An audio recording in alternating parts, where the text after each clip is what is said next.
Hello बच्चों, नमस्कार। कैसे हैं आप सब लोग? उम्मीद है शानदार, जिंदाबाद, जबरदस्त होंगे। देखो बच्चों, एक वैकेंसी DSSS की आई है और बहुत सारे बच्चे एमटीएस की वैकेंसीज पूछते रहते हैं। एसएससी एमटीएस आपने सुना होगा। और एसएससी एमटीएस और DSSS एमटीएस दोनों में क्या फर्क है? एसएससी एमटीएस आपको बेंगलोर भी भेज सकता है, केरला भी भेज सकता है, नॉर्थ ईस्ट में असम भी भेज सकता है, जम्मू कश्मीर भी भेज सकता है। और ये जो वैकेंसी है, और वो भी हाँ, वहां भी स्टेट वाइज होती है। पर दिल्ली में कभी भी 567 वहां देखने को आपको नहीं मिलेंगी। हाँ, बशर्ते 10-12 हजार वैकेंसी होंगी तो मिल जाएंगी। लेकिन जैसे पिछली बार आई 1700 वैकेंसी पूरे ऑल इंडिया के लिए, तो दिल्ली के हिस्से में 567 नहीं आ सकती। तो यहाँ DSSS में सबसे बड़ा फायदा यही है कि आप ऑल लाइफ दिल्ली के लिए ही हैं। आप दिल्ली गवर्नमेंट के अंडर आएंगे। और 567 एक वैकेंसी, एक अच्छा नंबर है दिल्ली के अंदर एमटीएस। दिल्ली के ही डिपार्टमेंटों में आप रहोगे। सेंट्रल के डिपार्टमेंट में थोड़ी सख्ताई होती है, दिल्ली गवर्नमेंट के डिपार्टमेंट में उतनी सख्ताई अभी नहीं है। ठीक है। नौकरी मतलब आराम की है। अगर आप ये सोचते हैं कि मुझे आगे तैयारी करनी है अपनी, तो कोई सी एक बेहतरीन जॉब बता दीजिए। तो मेरे ख्याल से ये बहुत बेहतरीन जॉब है उस हिसाब से, उस लिहाज से। एक दिल्ली पुलिस में एमटीएस की जॉब आने वाली थी, वो नहीं आ पाई, तो आप उसको इससे रिप्लेस कर लीजिए। हालांकि दिल्ली पुलिस की एमटीएस भी बहुत जल्द देखने को मिलेंगी, पर अभी नहीं कह सकते कि वो कब तक आएंगी। लेकिन DSSS एमटीएस अगर आपके सामने है तो ये बहुत अच्छी बात है। और ये काम क्या है इनका? एमटीएस नाम से स्पष्ट है, मल्टीटास्किंग वर्क। अब बच्चों, यहां मल्टीटास्किंग स्टाफ। अब मल्टीटास्किंग स्टाफ का मतलब है कि आपको बहुत सारे काम करवाए जा सकते हैं, ऑफिस के मिसलेनियस काम, जिनके लिए कोई सीट निर्धारित ना हो। जैसे आपको फाइल वहां लेके आओ, इस चिट्ठी को वहां दे आओ, ये कर लीजिए, वो कर लीजिए, ऑफिस के मिसलेनियस काम। हालांकि आजकल जो पानी पिलाने का, पहले बोला जाता था कि पानी पिलाएगा वहां का, ये करेगा, तो पानी पिलाने का काम अब एमटीएस का नहीं है। अब ये काम रहा ही नहीं है किसी भी ऑफिस में एमटीएस का कि वो पानी पिलवाए किसी को। ठीक है, क्योंकि हम लोग भी ऑफिस में काम करवा चुके हैं, कर चुके हैं 10-10 साल। तो मुझे खुद इस बात का इसलिए पता है कि भाई एसएससी सीजीएल में एक अच्छी पोस्ट पे मैं रहा हूँ। तो उसके थ्रू कि वहां भी बहुत सारे लोग एमटीएस आते थे हमारे साथ भी, तो हमने उनका काम भी देखा, उनको काम करवाया भी है हमने उनसे। तो काम करवाने के सबके तरीके हैं। ठीक है। चलिए, तो एक तो सबसे अच्छी बात है कि भाई देखो, जो एमटीएस की वैकेंसी आती है मेरे ख्याल से उसमें 18 से 25 एज है, या शायद 27 ही है एसएससी की में। तो एक बार देख लीजिएगा। तो यहाँ पे 27 साल दी गई है। अगर अदर स्टेट से हो आप, मान लीजिए यूपी से हो, हरियाणा से हो, राजस्थान से हो, और दिल्ली का डोमिसाइल नहीं है, तो आप जो है इसमें इसमें क्या करोगे? जनरल से ही फॉर्म डालोगे और आपको यही एज चाहिए।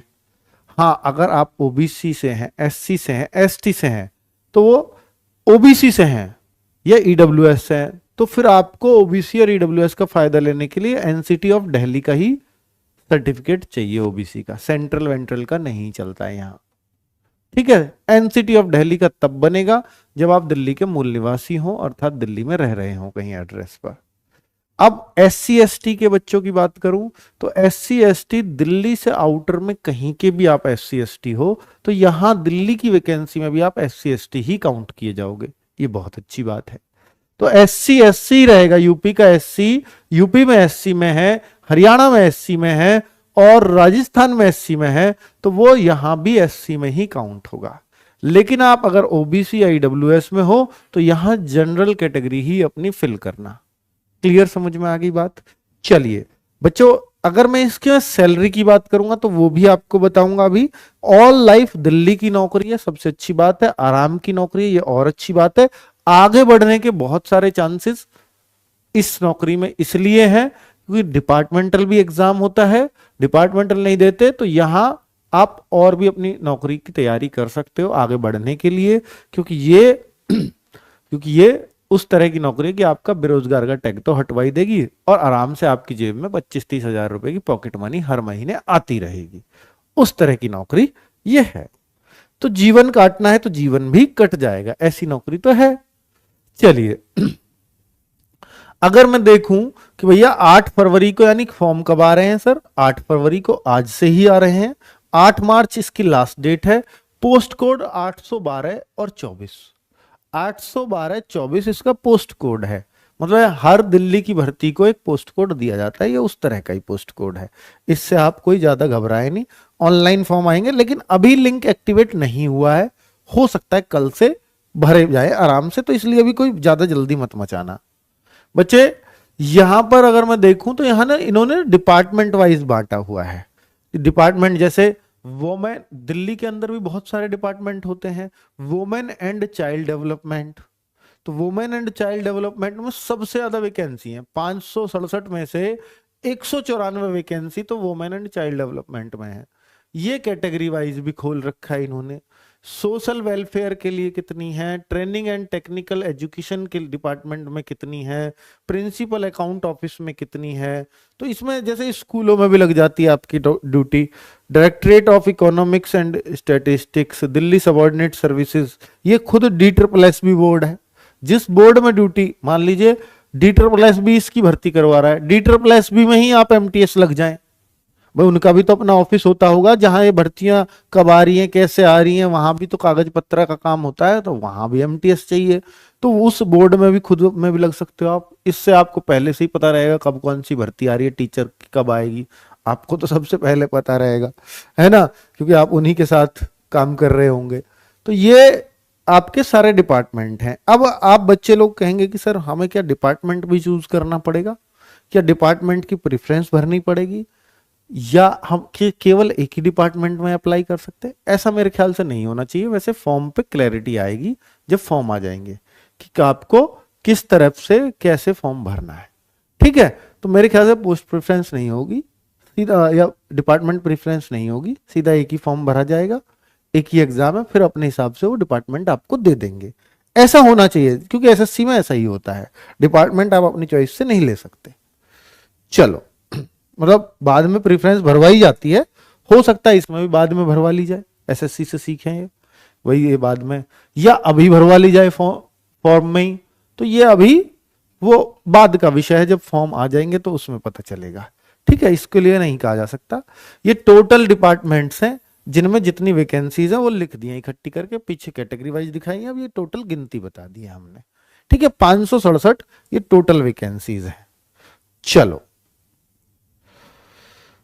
अब डिपार्टमेंट ऐसे भी तो लेते हैं कि इस डिपार्टमेंट में पैसा होगा, इस वाले डिपार्टमेंट को चूज कर लेता हूं, इसमें रिश्वत ज्यादा होगी, इसको चूज कर लेता हूं। तो भाई ऐसे सिलेक्शन बच्चे पता नहीं किस किस तर्ज पे करते हैं, तो वो अपने हिसाब से अब आप कर लीजिएगा। मैंने आपको दिखाने का काम था, वो दिखा दिया। अब बात है कि भाई इसकी जो पे स्केल है, कितनी सैलरी वगैरह बनती है, तो इनका जो लेवल 1 पे बोले जाते हैं, और 18,000 इनका बेसिक पे है। क्या 18,000 ही सैलरी मिलेगी शुरुआत में? नहीं, इसमें अभी अब HRA दिल्ली का HRA भी बहुत अच्छा खासा है, ठीक है, 24%, तो वही जोड़ लीजिए। और अब तो DA भी 50%, तो लगभग इसमें DA ही जुड़ जाएगा। तो ये ओवरऑल अगर मैं सैलरी की बात करूं तो भैया इसमें जो सैलरी बन जाएगी वो आराम से 35 के आसपास बन जानी चाहिए। अब आज की डेट में 35,000 रुपए लगते ही आपको मिल जाएंगे। क्या ये कम है?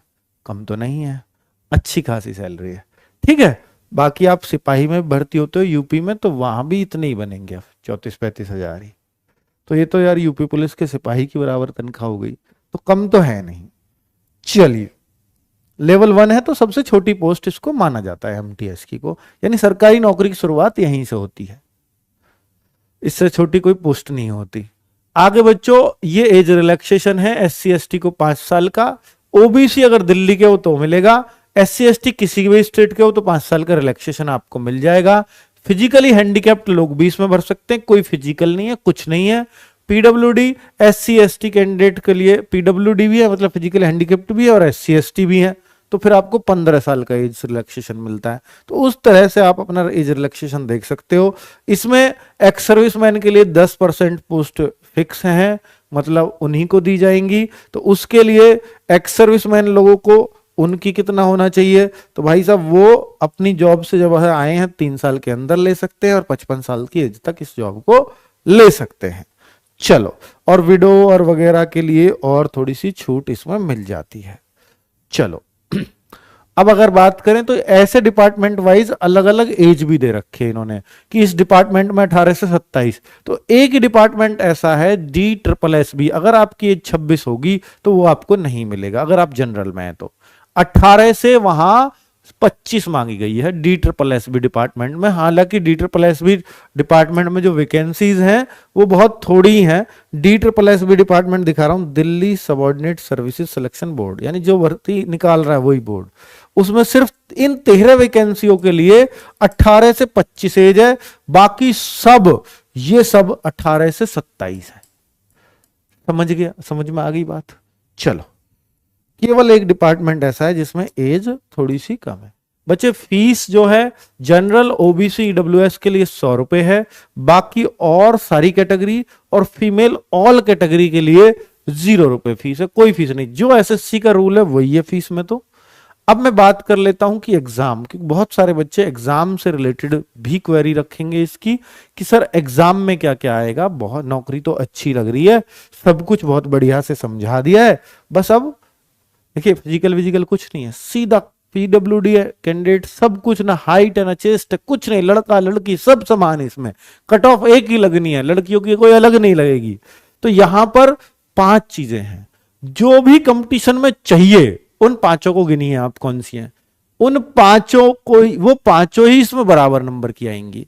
देखो, जनरल अवेयरनेस यानी GS 40 मार्क्स, जनरल इंटेलिजेंस यानी reasoning 40 marks, maths 40 marks, Hindi 40 marks, English 40 marks, सब बराबर, कहीं कोई पक्षपात नहीं है। तो टोटल 200 मार्क्स हो गए। क्वेश्चन कितने हैं? 200 क्वेश्चन, 200 मार्क्स, और टाइम कितना है? टाइम बच्चों 2 घंटा। 200 क्वेश्चन 200 मार्क्स, जैसे SSC CPO का होता है ना, तो उस तरह का 200 क्वेश्चन 200 मार्क्स वहां भी है, लेकिन वहां 50-50 क्वेश्चन होते हैं 4 चीजों के। यहां एक चीज एक्स्ट्रा है, क्या है? हिंदी। तो यूपी वालों के लिए चीजें बैलेंस हो गई। अब दिल्ली वाले बच्चे इसमें क्यों नहीं लग पाएंगे? क्योंकि उनकी हिंदी अच्छी नहीं होती, उनकी इंग्लिश अच्छी होती है। अब यूपी वाले इसमें क्यों लग पाएंगे? क्योंकि उनकी हिंदी अच्छी होती है और इंग्लिश थोड़ा सा और मेहनत करेंगे तो वो भी लग जाएंगे। हरियाणा वाले बच्चे हिंदी में कोई दिक्कत नहीं, राजस्थान वाले बच्चे हिंदी में कोई दिक्कत नहीं है, यूपी वाले बच्चे हिंदी में कोई दिक्कत नहीं है, लेकिन इंग्लिश में इन तीनों राज्यों को दिक्कत है। दिल्ली वाले बच्चों को इंग्लिश में दिक्कत नहीं है उतनी, लेकिन जितनी दिल्ली वालों की इंग्लिश मजबूत है उससे ज्यादा इन तीनों राज्यों के बच्चों की हिंदी मजबूत होती है। तो भाई टक्कर तगड़ी है, कंपटीशन सब में बहुत अच्छा है। तो आपको जो इंग्लिश जिनको नहीं आती थोड़ा सा मजबूत कर लीजिए, क्योंकि आप SSC MTS में तो पूरी लड़ाई इंग्लिश की लड़ रहे होते हो, यहां तो हिंदी भी है आपके पास। ठीक है, तो चीजें मैनेज हो जाएंगी। अब आप, और 0.25 की नेगेटिव मार्किंग भी है, यानी एक गलत का 1/4 कटेगा भी। अब RWA से आप उम्मीद करते हैं कि सर RWA का कोई बैच आएगा क्या इसके लिए? तो बच्चों हम इसके लिए, अभी कोई एग्जाम की डेट है क्या?